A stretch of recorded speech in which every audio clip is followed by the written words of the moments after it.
Bonjour et bonsoir à vous tous qui nous suivez à cette heure-ci. Nous sommes dans la joie de nous retrouver encore parce que le Seigneur nous a fait grâce ce matin. Il nous a renouvelé le souffle de vie.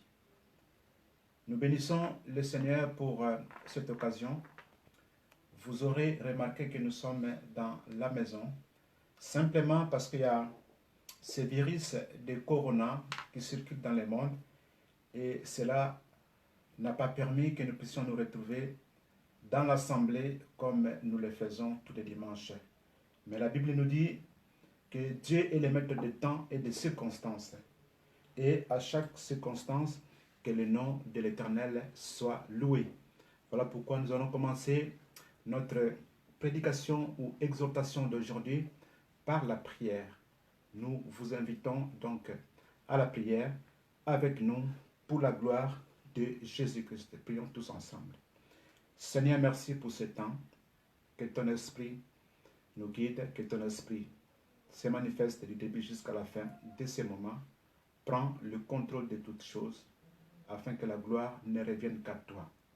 Béni sois-tu, le Saint d'Israël. En ton nom Jésus-Christ, nous disons Amen.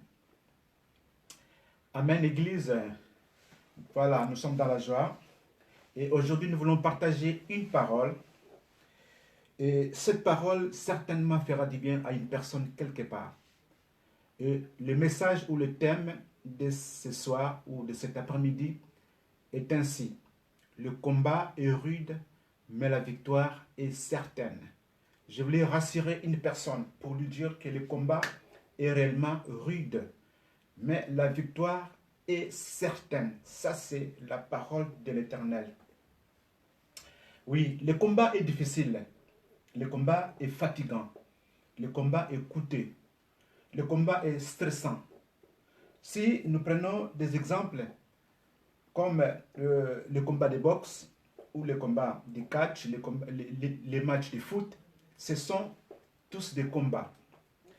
Un boxeur doit se préparer parce qu'il doit affronter son adversaire. C'est stressant, c'est fatigant, c'est coûteux, c'est difficile.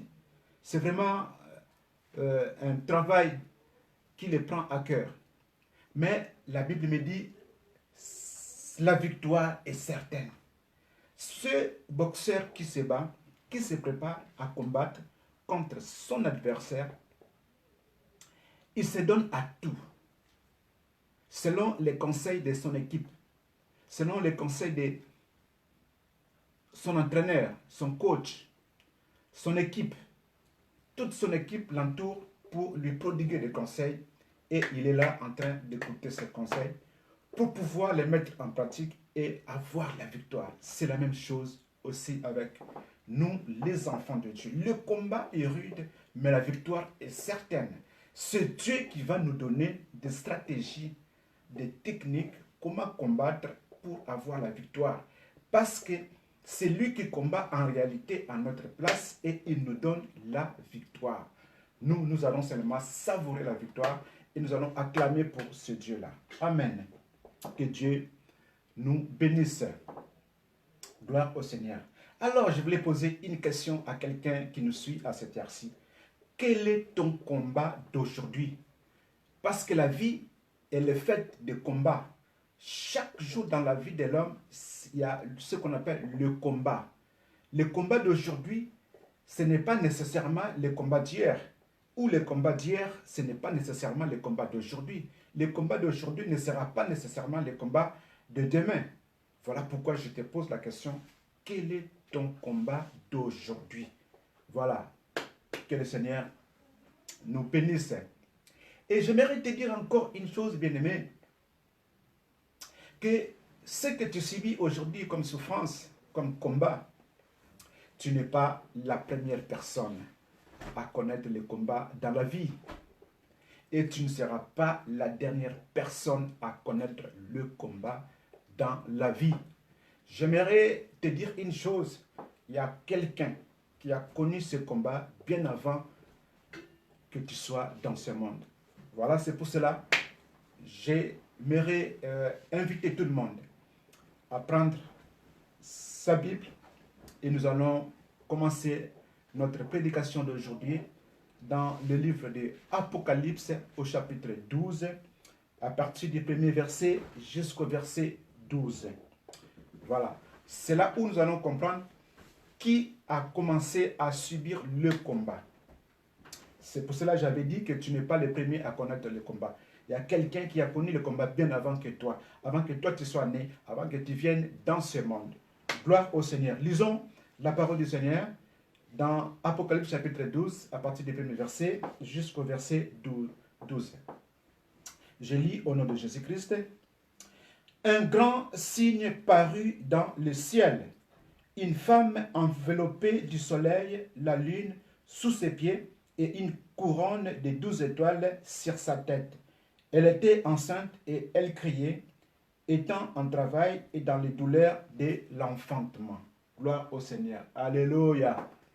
Voilà, nous sommes en train de voir quelque chose. Ça va nous aider, ça va t'aider, ça va aider l'Église de Dieu. Voilà pourquoi j'aimerais que tous nous soyons concentrés, que nous soyons disposés à bien suivre, que le Saint-Esprit nous guide comme on a fait dans la prière. Apocalypse, c'est la révélation de l'Éternel à son serviteur Jean pour lui dire les choses qui doivent arriver. On lui dit qu'il y avait un grand signe dans le ciel. Il y avait une femme enveloppée du soleil. Et cette femme n'était pas seule.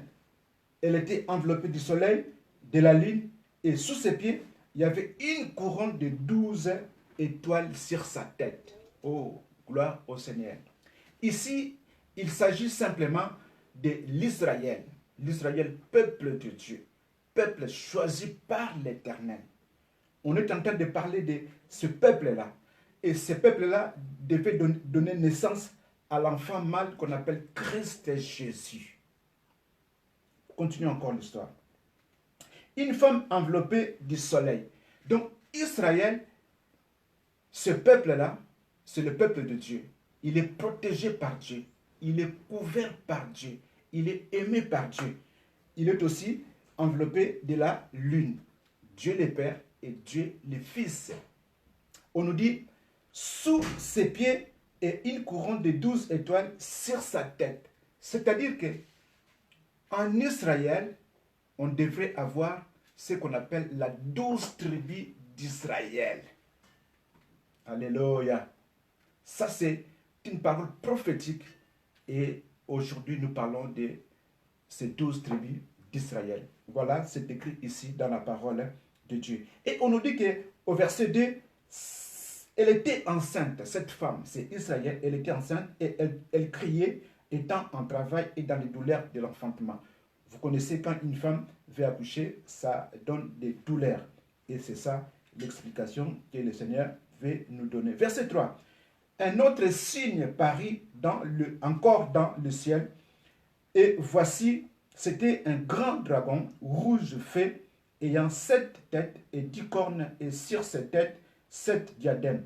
Sa queue entraînait le tiers des étoiles du ciel et les jetait sur la terre. Le dragon s'éteint devant la femme qui allait enfanter, afin de dévorer son enfant lorsqu'elle aurait enfanté. Alléluia. Voilà ce que le diable voulait faire. Le diable, le méchant, les démons, les sorciers, leur objectif, c'est de détruire simplement. Israël devait donner naissance à l'enfant Jésus-Christ, le Messie, le Sauveur. Tout le monde attendait la venue du Messie, à savoir Christ. Mais voilà, le diable était là pour pouvoir faire du mal à cet enfant. Il ne voulait pas que cet enfant soit né pour pouvoir sauver le monde. Et il est venu, il s'éteint devant la femme qui allait accoucher. Le diable s'éteint devant Israël qui devait donner naissance à l'enfant Jésus-Christ de Nazareth. Pourquoi? Pour pouvoir les dévorer. Oh, gloire au Seigneur. C'est aussi le cas de Moïse. Rappelez-vous, Moïse qui est né en Égypte et protégé par la grâce de Dieu. Parce qu'on voulait éliminer ou tuer tous les petits-enfants. Mais voilà, la grâce de Dieu était sur Moïse.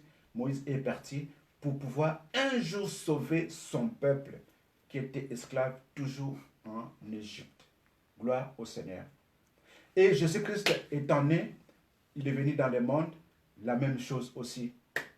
Il a été poursuivi par l'ennemi Satan, par les méchants qui voulaient tuer aussi tous les enfants qui étaient nés à cette époque-là. Mais la grâce de Dieu était sur lui et il s'est enfui en Égypte. Et après, il est revenu dans son village. Gloire au Seigneur. Voilà le premier combat, bien-aimé.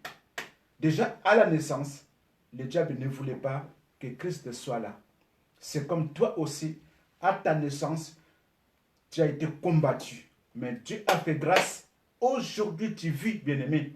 Comme tu vis, tu es dans ce monde, tu as mis pied dans ce monde, tu marches, tu parles. Sache-le que tu as une mission avec l'Éternel et Dieu sera toujours derrière toi pour t'accompagner afin que cette mission soit accomplie. Voilà pourquoi nous disons que le combat est rude, mais la victoire est certaine. Amen. Gloire au Seigneur. Nous sommes maintenant au verset 5. Nous lisons ceci. Elle enfantant un fils qui doit paître toutes les nations avec une verge de fer. Et son enfant fut enlevé vers Dieu et vers son trône. Finalement, cet enfant était né, à savoir Jésus-Christ. Jésus-Christ est appelé à gouverner, à gérer d'une manière dure toutes les nations. Donc, la mission de Jésus-Christ, ce n'est pas pour faire n'importe quoi. Sa mission, c'est de gérer les nations. Gérer une nation simplement, c'est difficile, mais gérer toutes les nations, combien c'est encore difficile. Voilà pourquoi, bien aimé, je suis en train d'exhorter quelqu'un qui est enfant de Dieu, de prendre les choses de Dieu au sérieux. Parce que Jésus-Christ a une mission qui est dure. On nous dit qu'il doit paître toutes les nations avec une verge de fer. Une verge de fer. C'est gouverner d'une manière dure, gouverner durement. C'est-à-dire, les choses de Jésus-Christ, les choses de Dieu, ce sont des choses à prendre au sérieux. Si tu es enfant de Dieu, tu es chrétien, tu es chrétienne, sois sérieux, sois sérieuse dans ta vie chrétienne. Sois sérieuse dans ce que tu fais, sois sérieux dans ce que tu es. Parce que la Bible me dit ceci, si réellement nous sommes ressuscités avec Christ, nous devons chercher les choses d'en haut où Christ est assis. Et la Bible me dit que Christ est assis à la droite du Père. Gloire au Seigneur. Verset 6. Et la femme s'enfuit dans le désert où elle avait un lieu préparé par Dieu afin d'y être nourrie pendant 1260 jours. Tout ceci, c'est des prophéties. On peut lire ça dans les livres de Daniel et les autres prophètes. On va comprendre cela, que le Seigneur est en train de protéger toujours son peuple qu'il a aimé, son peuple qu'il a choisi, afin qu'un jour ce peuple-là puisse revenir à lui et donner gloire en son nom. Gloire au Seigneur. Alléluia. Maintenant, bien-aimés, écoutons encore la parole du Seigneur. Nous sommes au verset 7. C'est pour cela que je t'avais dit que tu n'es pas le premier à connaître le combat. Tu as vu toi-même que Jésus-Christ a connu le combat. Moïse a connu aussi le combat dans sa vie. Donc, voilà, ici, nous voulons voir encore une chose qui va peut-être nous étonner. Lisons la parole du Seigneur. Nous sommes au verset 7. On nous dit ceci. Et il y eut guerre dans le ciel. Michel et ses anges combattirent contre les dragons, et les dragons et ses anges combattirent. Mais ils ne firent pas le plus fort, et leur place ne fut plus trouvée dans le ciel. Et il fut précipité, le grand dragon, le serpent ancien, appelé le diable et Satan, celui qui séduit toute la terre. Il fut précipité sur la terre, et ses anges furent précipités avec lui. Oh, gloire au Seigneur. Bien-aimés, regardez maintenant. Nous avons compris maintenant que dans le ciel, on nous dit dans le ciel, il y eut guerre dans le ciel. Le ciel, c'est le trône de Dieu, là où l'Éternel des armées s'assoit. L'Éternel des armées est assis sur son trône de gloire. À sa gauche, il y a son armée céleste.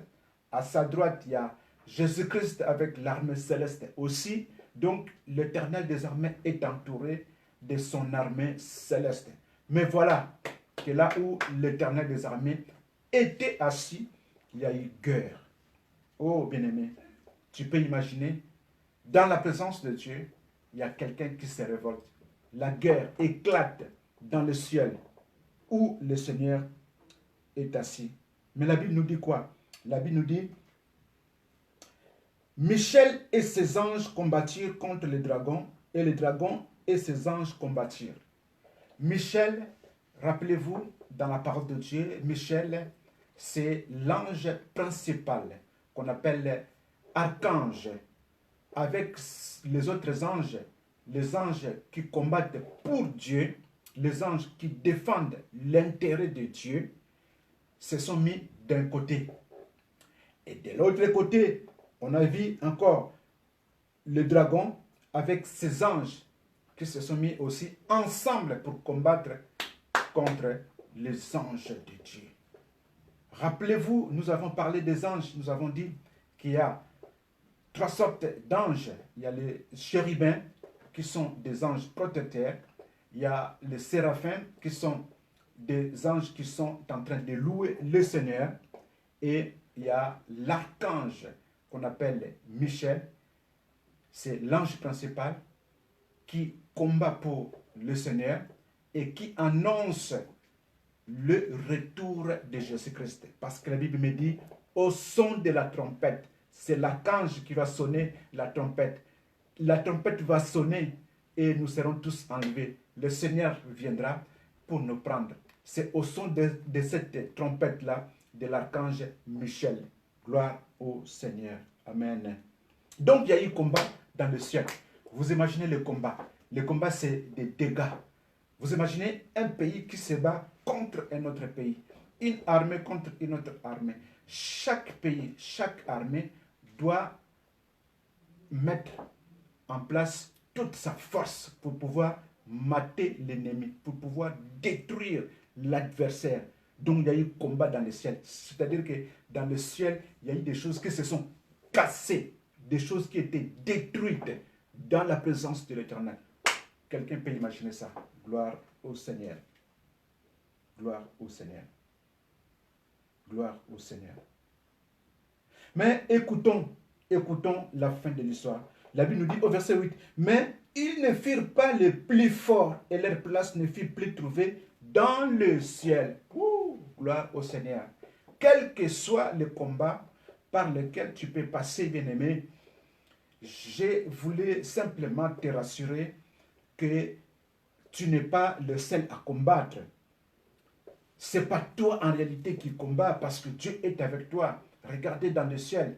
Les dragons avec ses anges, ils ont combattu Michel et ses anges, mais ils n'ont pas été les plus forts. C'est pour cela qu'ils ont été précipités sur la terre. Gloire au Seigneur. Bien-aimé, j'aimerais attirer l'attention de quelqu'un pour lui dire que sur cette terre dans laquelle nous vivons, le diable est là. Que personne ne te trompe. Que personne ne te dise non, le diable n'existe pas. Non, le diable est là sur cette terre. La preuve, Apocalypse chapitre 12, le verset 8-9. Il a été précipité parce qu'il a été vaincu. Gloire au Seigneur. Il est sur cette terre, l'ennemi Satan.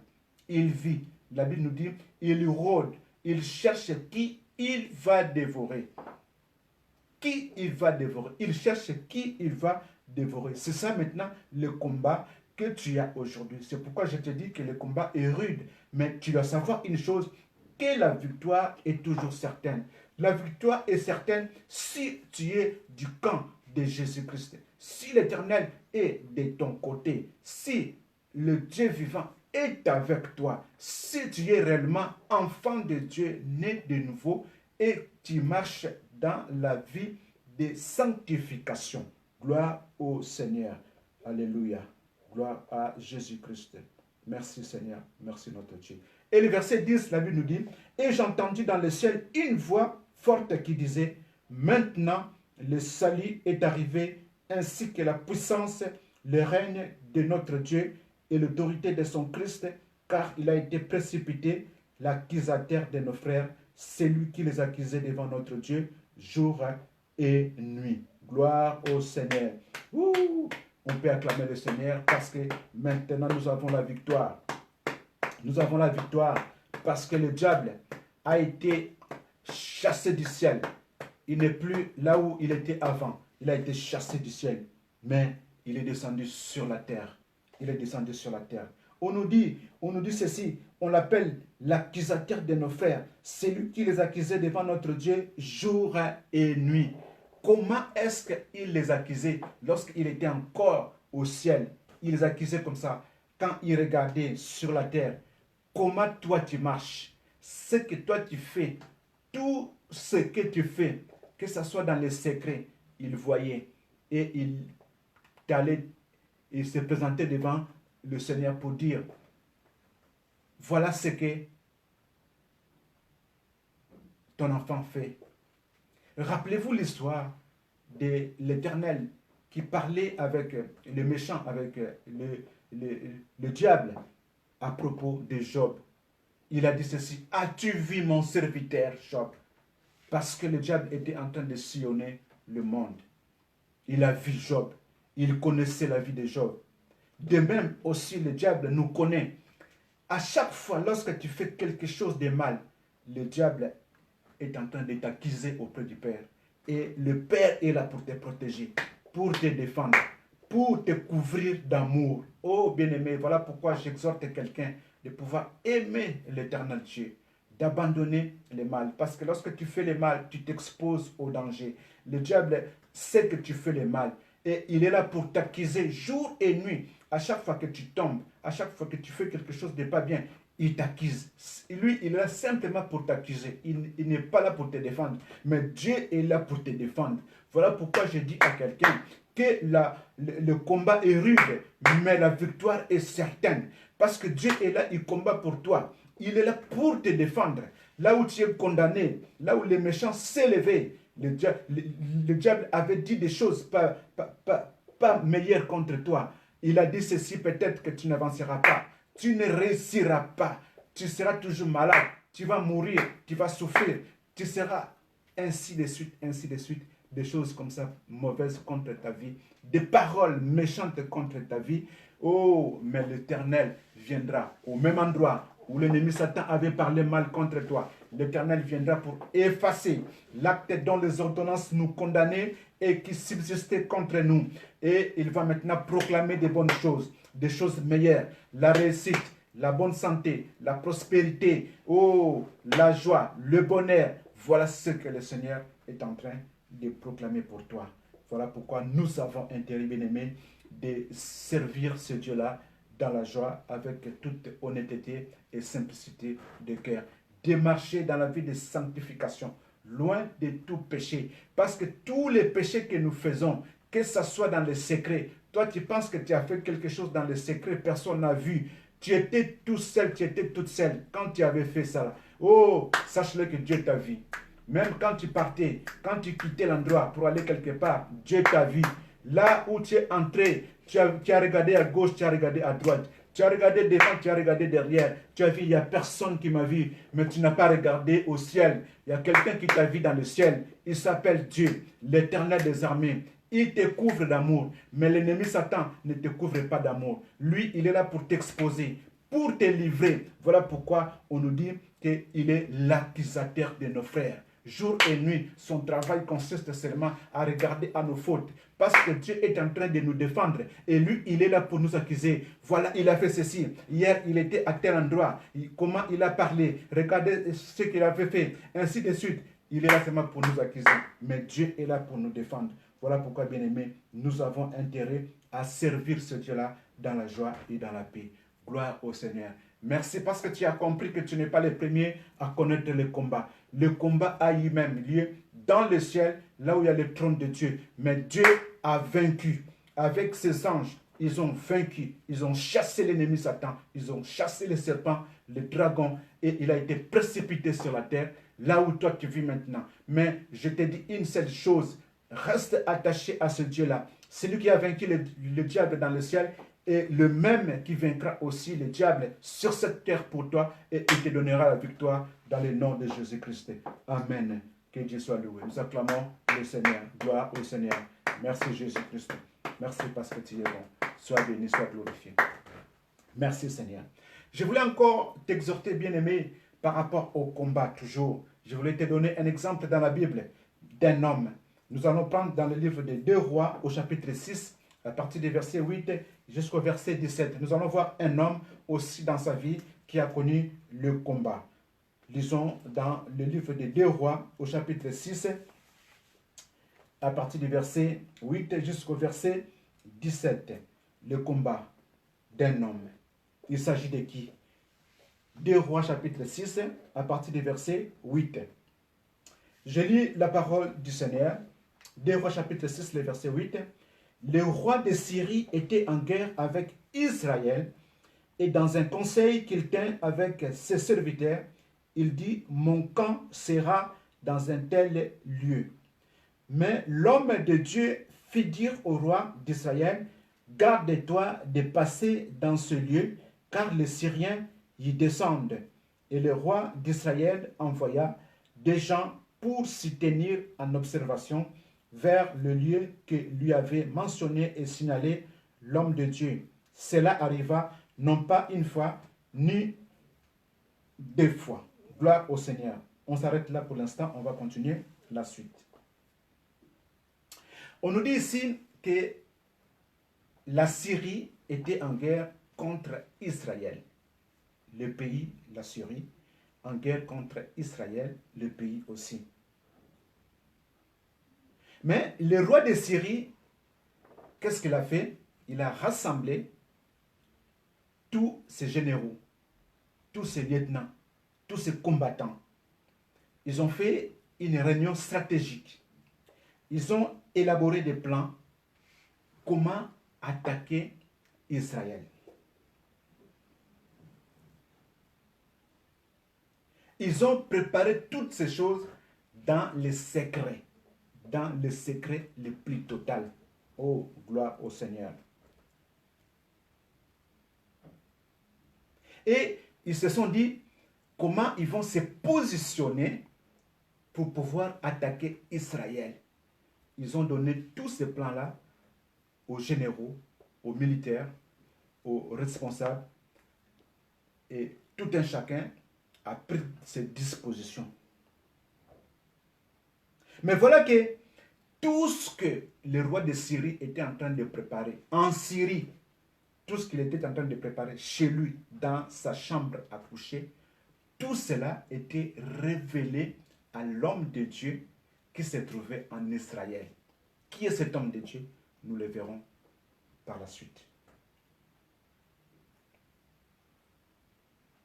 Et cet homme de Dieu est allé maintenant voir le roi d'Israël pour lui dire, oh roi, je sais que tout le territoire t'appartient, mais sache une chose, la Syrie est en guerre contre nous. La Syrie se prépare pour nous attaquer. La Syrie est tout autour de nous. Ils sont prêts pour nous attaquer. Alors, roi, fais attention à toi. Ne va pas à tel endroit. Parce que si tu y vas, tu vas tomber entre les mains des Syriens et tu vas mourir. Qu'est-ce que le roi a fait? Le roi a écouté ce que l'homme de Dieu lui a dit. Et le roi, pour pouvoir vérifier ce que l'homme de Dieu lui a dit, pour savoir si cela est vrai, qu'est-ce que le roi a fait? Il a envoyé des gens. Les gens sont partis visiter, espionner, regarder. Les services secrets sont partis voir pour savoir si réellement ce que l'homme de Dieu avait dit était vrai. Et la Bible me dit que ces services secrets est parti voir et regarder, pas une seule fois, même pas 2 fois, donc plusieurs fois. Ils sont partis voir et ils ont trouvé les choses telles que l'homme de Dieu l'avait dites. Amen. Est-ce qu'on peut acclamer pour le Seigneur? Voilà un homme de Dieu qui dit des choses qui sont vraies. Oui, parce qu'aujourd'hui, il y a des hommes de Dieu. Il y a des vrais comme il y a des faux. Mais j'aimerais dire à quelqu'un, il faut croire à ce que l'homme de Dieu te dit. Si tu connais cet homme de Dieu, qu'il est sérieux, qu'il n'a jamais dit des choses fausses, et c'est ce qu'il dit toujours est vrai, tu dois croire à cet homme de Dieu. Cet homme de Dieu n'est pas n'importe qui. Ici, il s'agit d'Élisée. Élisée n'est pas n'importe qui. Élisée, c'est l'homme de Dieu qui a reçu la double portion de l'esprit qui était en Élie. Élie, serviteur de l'Éternel. Dieu voulait l'enlever. Et Élie dit à son serviteur Élisée, si tu es avec moi pendant que le Seigneur s'apprête à m'enlever, et ce que tu demanderas, tu l'auras. Et Élisée a demandé une seule chose, la double portion de l'esprit d'Élisée. Et vous connaissez, l'esprit d'Élisée, c'était, l'esprit plutôt d'Élie, c'était comment? Élie, le prophète, le Tishbite, Élie, le grand prophète qui a combattu le prophète de Baal. Élie qui a exterminé tous les prophètes de Baal. Élie qui a invoqué le Seigneur et le feu est descendu. Élie qui a fait des prodiges. Mais voilà, son successeur c'est Élisée maintenant. Il a pris la double portion, c'est-à-dire une puissance double que celle d'Élie, son maître. Oh, gloire au Seigneur.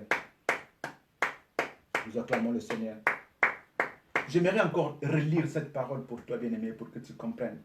Le roi de Syrie était en guerre avec Israël et dans un conseil qu'il tint avec ses serviteurs, il dit, mon camp sera dans tel lieu. Mais l'homme de Dieu fit dire au roi d'Israël, garde-toi de passer dans ces lieux, car les Syriens y descendent. Les Syriens, ce sont les ennemis d'Israël. Les Syriens, ce sont tes ennemis à toi.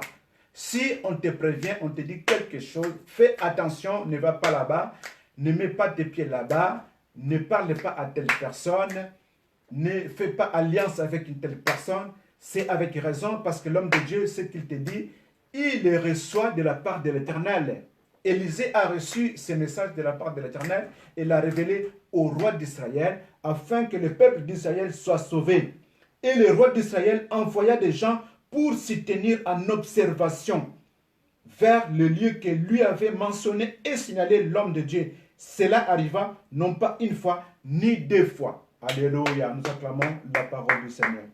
Gloire au Seigneur. Nous sommes arrivés au verset 11.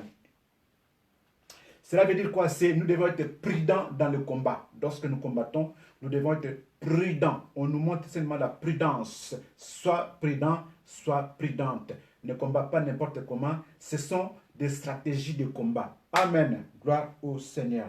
Verset 11.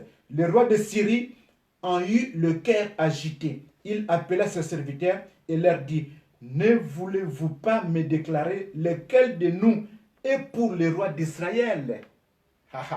Lui pensant que quelqu'un l'a trahi parmi ses serviteurs. Mais écoutons la suite de l'histoire. Au verset 12, l'un de ses serviteurs répondit, personne au roi, mon Seigneur, mais Élisée, voilà, Élisée, le prophète qui est en Israël, rapporte au roi d'Israël les paroles que tu prononces dans ta chambre à coucher. Ouh! Voilà quelqu'un parmi l'entourage, parmi les serviteurs du roi de Syrie. Quelqu'un s'élève. Quelqu'un aussi a été inspiré par le Seigneur pour expliquer au roi de Syrie que non, Il n'y a personne parmi nous qui a trahi. Il n'y a pas de traître au milieu de nous. Simplement, ce que toi tu dis, ce que toi tu prépares dans ta chambre à coucher, ce que toi tu fais dans les secrets là, tout cela est connu en Israël. Parce que Dieu l'a révélé à son serviteur, son prophète Élisée. Il a bien cité le nom d'Élisée. Élisée, son nom est là. Élisée, le prophète qui est en Israël, rapporte au roi d'Israël les paroles que tu prononces dans ta chambre à coucher. Ouh, gloire au Seigneur. Alléluia. Voilà pourquoi, bien-aimés, nous avons dit tout à l'heure que si tu marches dans la crainte de Dieu, Dieu te fera du bien. Mais si tu es dans la vie des péchés, tu penses que personne t'a vu, personne ne sait, personne ne connaît, tu te trompes largement. Parce que Dieu a vu, Dieu sait toutes les choses, Dieu connaît toutes les choses. Tout ce que tu fais, la Bible nous dit qu'il voit une fourmi noire sur une pierre noire. Gloire au Seigneur. Alléluia. Nous sommes maintenant au verset 13. Et le roi dit, allez et voyez où il est, et je le ferai prendre. On vient lui dire, voici il est à Dothan. Le roi de Syrie maintenant envoie ses serviteurs pour que ses serviteurs aillent voir là où habite le prophète de Dieu, l'homme de Dieu, Élisée. Pourquoi? Parce que le roi de Syrie voulait l'arrêter pour le faire mourir. Oh, voilà maintenant là où ça commence le combat de l'homme de Dieu, Élisée.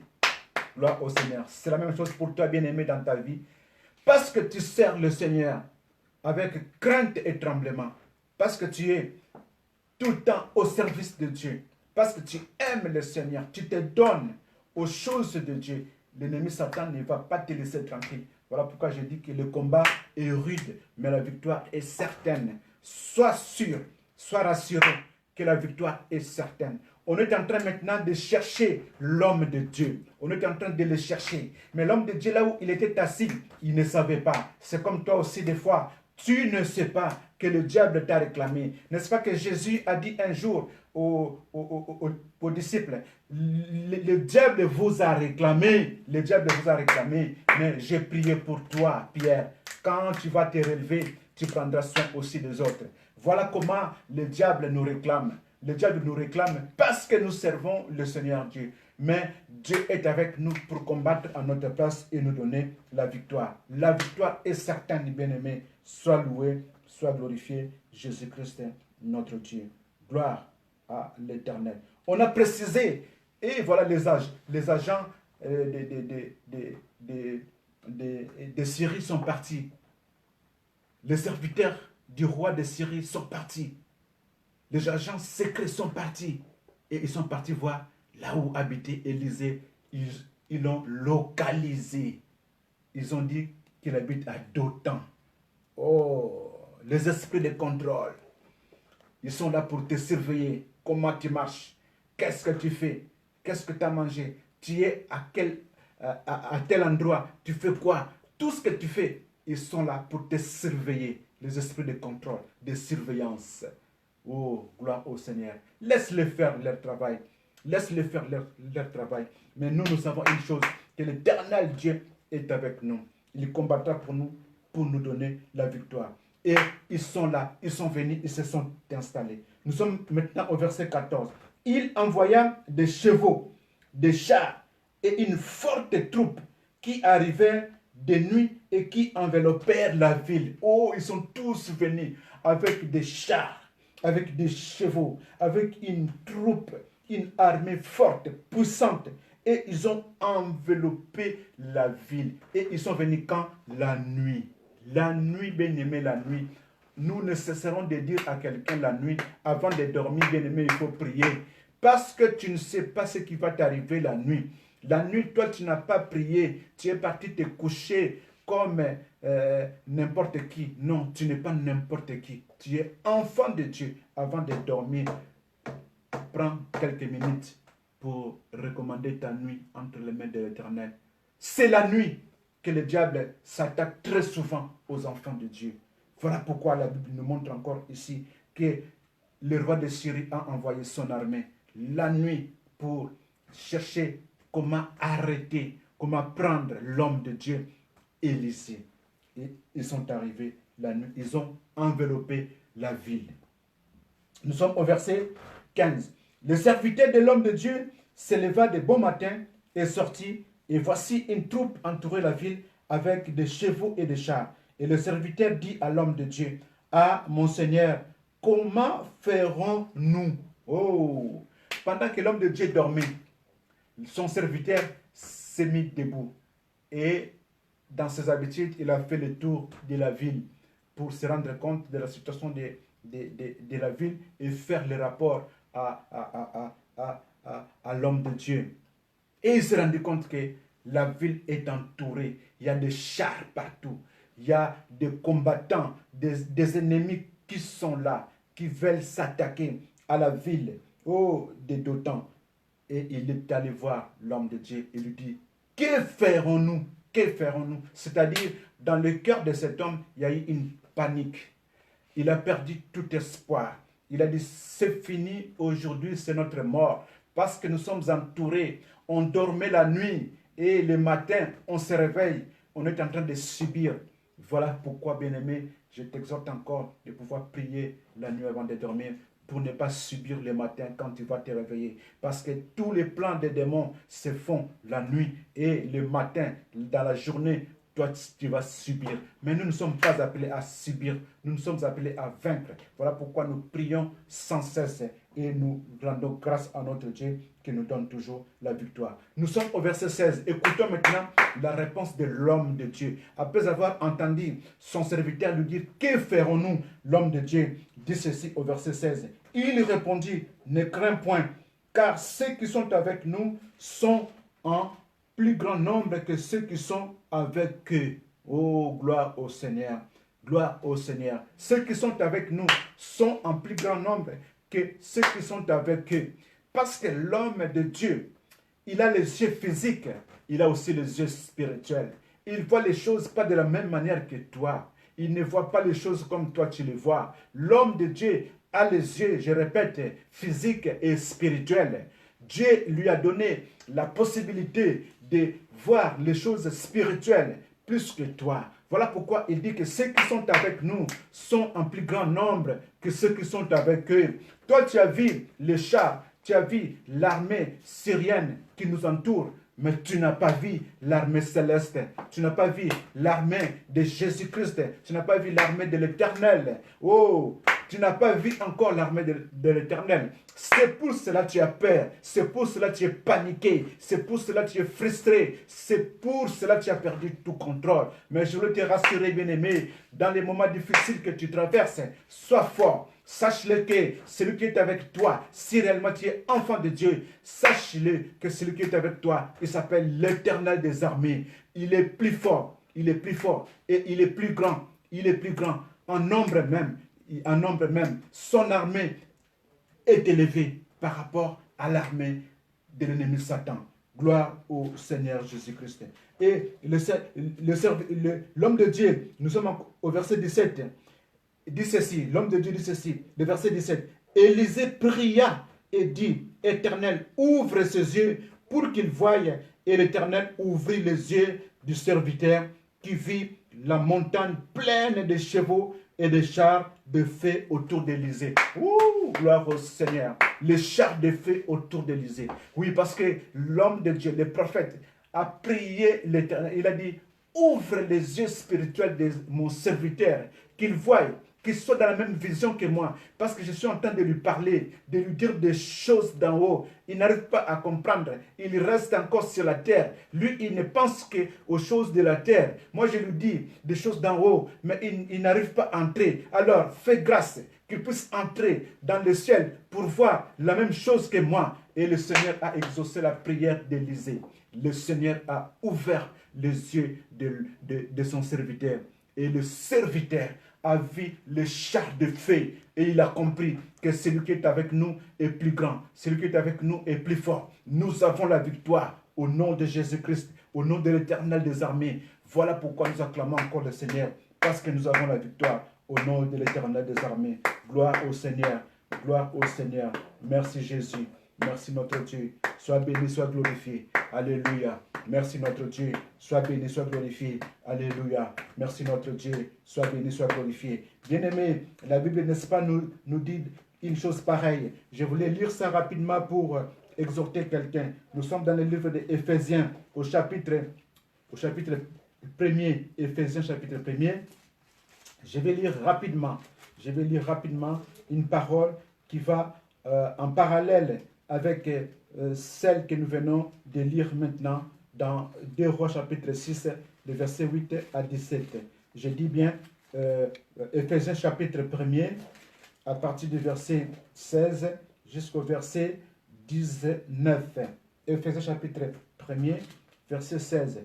Je ne cesse de rendre grâce pour vous. Je fais mention de vous dans mes prières, afin que le Dieu de notre Seigneur Jésus-Christ, le Père de gloire, vous donne un esprit de sagesse et de révélation dans sa connaissance, qu'il illumine les yeux de votre cœur pour que vous sachiez quelle est l'espérance qui s'attache à son appel.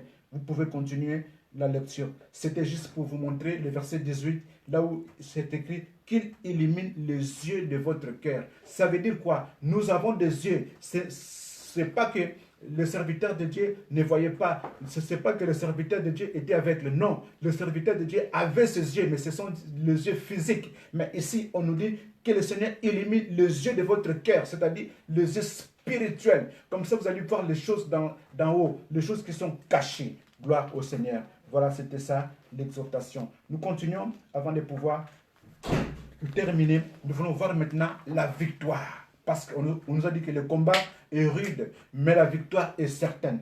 Elle est où la victoire d'Élisée maintenant? Elle est où la victoire d'Élisée? Continuons la lecture, toujours dans le livre de 2 Rois, au chapitre 6. Cette fois-ci, nous prenons les versets 18 jusqu'au verset 23. Je lis rapidement pour la gloire de notre Dieu. Les Syriens descendirent vers Élisée. Voilà, comme ils ont entouré la ville et ils sont maintenant descendus vers Élisée. Il adressa alors cette prière à l'Éternel. C'est Élisée maintenant qui fait sa prière. Il dit ceci: daigne frapper d'aveuglement cette nation. Et l'Éternel le frappa d'aveuglement selon la parole d'Élisée. Ils sont venus t'attaquer. Lorsque l'ennemi s'approche de toi, bien-aimé, et tu sens qu'il y a une présence diabolique tout près de toi, tu vas invoquer le nom de l'Éternel pour chasser cette puissance diabolique tout autour de toi, pour les renvoyer loin de toi. Voilà, c'est ce qu'il faut faire, de frapper d'aveuglement cette nation de Syrie. Et la Bible me dit que selon la parole d'Élisée, l'Éternel l'a fait. Verset 19, Élisée leur dit: ce n'est pas ici le chemin, et ce n'est pas ici la ville. Suivez-moi et je vous conduirai vers l'homme que vous cherchez. Et il les conduisit à Samarie. Oh, c'est lui-même, Élisée. C'est lui-même la personne recherchée. Mais ils sont perdus. Ils ne savaient plus quoi faire. Ils ont oublié la personne. Ils ne savaient plus quoi faire. Voilà comment le Seigneur nous protège. Il nous protège contre nos ennemis. Lorsque les ennemis s'élèvent pour nous faire du mal, ils nous cherchent, ils ne nous voient plus. Nous sommes protégés, couverts par la présence de l'Éternel. Rappelez-vous aussi Daniel à Babylone, Daniel dans la fosse au lion, Daniel dans la fournaise ardente, avec ses compagnons. Ils étaient protégés. Dans la fosse au lion, le lion était là, mais ne voyait pas Daniel. Et pourtant, Daniel était là présent dans la fosse au lion. Gloire au Seigneur. Et ils ont suivi l'homme de Dieu. Ils ne savaient pas que c'était lui. Ils pensaient que c'était quelqu'un d'autre. Ils l'ont suivi jusqu'à Samarie. Verset 20. Lorsqu'ils firent entrer dans Samarie, Élisée dit: Éternel, ouvre les yeux de ces gens pour qu'ils voient. Et l'Éternel ouvrit leurs yeux. Et ils virent qu'ils étaient au milieu de Samarie. Oh, ils se sont rendus compte que nous sommes à Samarie. Nous sommes dans le camp de l'ennemi. C'était trop tard pour eux. C'était trop tard pour eux. Certaines personnes cherchent à te faire du mal. Un jour, ils vont se réveiller et ils vont se rendre compte qu'ils sont dans ton camp. Ils sont dans ton camp parce que tu les as déjà domptés. Tu les as déjà pris. Tu as déjà dominé leur puissance, leur force. Parce que celui qui est en toi est plus fort que celui qui est dans ce monde. Verset Verset 21. Le roi d'Israël, en le voyant, dit à Élisée, frapperai-je, mon père? Le roi appelle le prophète mon père. Frapperai-je, mon père? Le verset 22. Tu ne frapperas point, répondit Élisée. Est-ce que tu frappes ceux que tu fais prisonniers avec ton épée et avec ton arc? Donne-leur du pain et de l'eau, afin qu'ils mangent et boivent, et qu'ils s'en aillent ensuite vers leur maître. Le roi d'Israël leur fit servir un grand repas, et ils mangèrent et burent, et puis il les renvoya. Et ils s'en allèrent vers leur maître, et les troupes des Syriens ne revinrent plus sur le territoire d'Israël. On peut acclamer la parole du Seigneur. On nous dit, ils se sont fait prisonniers. On les a arrêtés, tous arrêtés. Ils étaient devenus des prisonniers. Et le roi d'Israël a demandé au prophète Élisée s'il faut les frapper, c'est-à-dire les tuer. L'homme de Dieu, le prophète Élisée dit au roi, non, il ne faut pas les tuer, parce que ce sont tes prisonniers. Tu leur donnes à manger et à boire. Après, tu les laisses partir. Tu les laisses partir. La Bible nous dit que les troupes syriennes ne se sont plus revenues en Israël. Ne se sont plus revenus en Israël. Oh bien-aimé, je voulais te dire ceci.